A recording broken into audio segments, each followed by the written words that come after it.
Last week, the Highlight Zone making the drive to Kokomo is the only station to bring you highlights of the Luers Northwestern game. The Knights, hey, they made it well worth that trip. Luers winning 82-52. That game setting an IHSAA record for most combined points in a playoff game.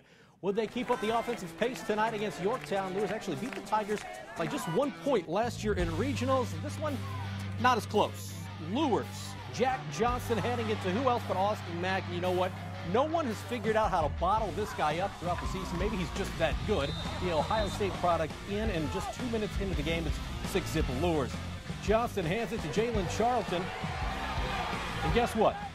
He goes in from 44 yards out. It's a 12-zip game, and Luers simply taking control from the get-go. You're going to see more from Luers.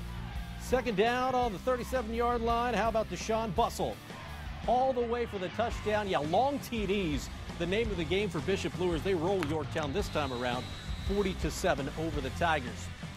Who will Luers host in next week's sectional championship game? Concordia or Belmont? Real intriguing game. Gray scored 57 last week. In the third, it's Belmont up 17-7. And then Cale Hankinson in. He had 29 carries for $192 and 3 touchdowns. 24-7 Belmont. The Moms loving that. Then the Braves D coming up big. Who else but Mr. Hankinson with the incredible interception to stall that drive. How about making the big play on defense?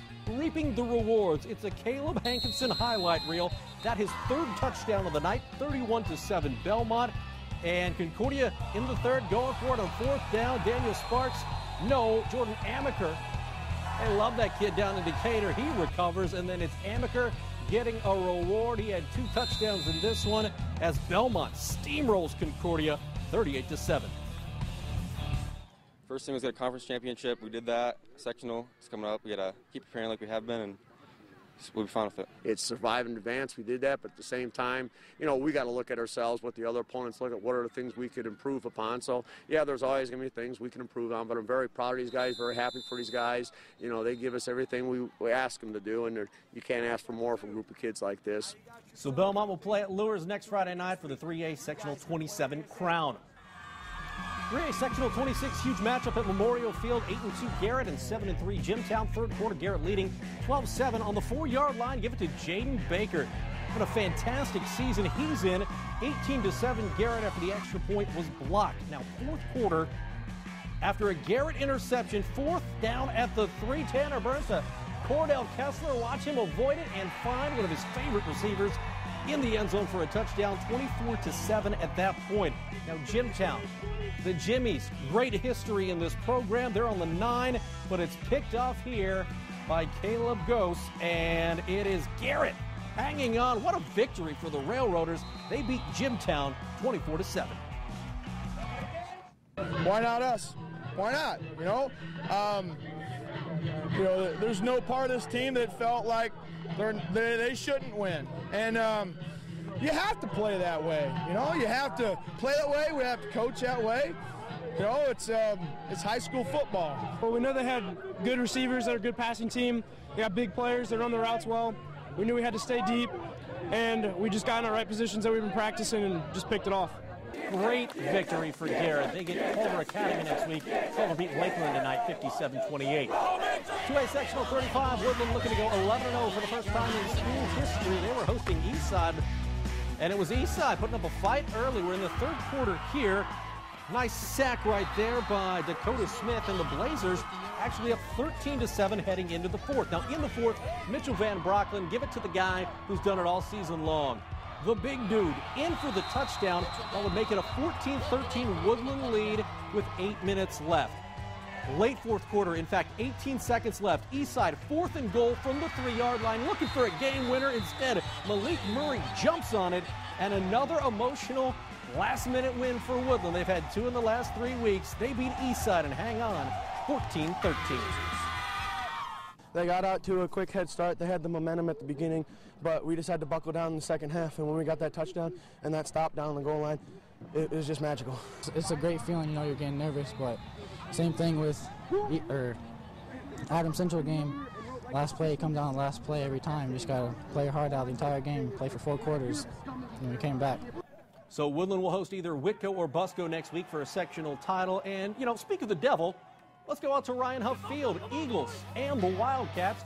First quarter, It's Whitko doing work offensively. Hunter Reed with the short touchdown run, and Whitko stakes itself to an early 6-zip lead. Still in the first, though, Drew Buffenbarger made his return last week, and he can throw the football a little. His favorite receiver, Chance Goldmeyer. Goldmeyer, 5 catches, $141 and 2 touchdowns. It's 6-6 at that point. Then you're going to see Landon Harris.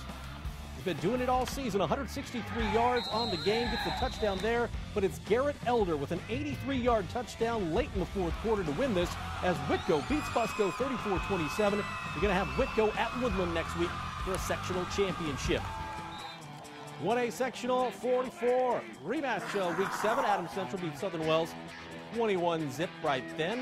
Would there be more of the same in Monroe? Well, first quarter the Jets, yeah, they're saying it's going to happen. Hunter Bates picks up 30 yards. He's inside the 10. 2 plays later, give it to the guy that got you there. It's Gate Bates with the touchdown, and it's a 7-zip lead. How about more from Adams Central?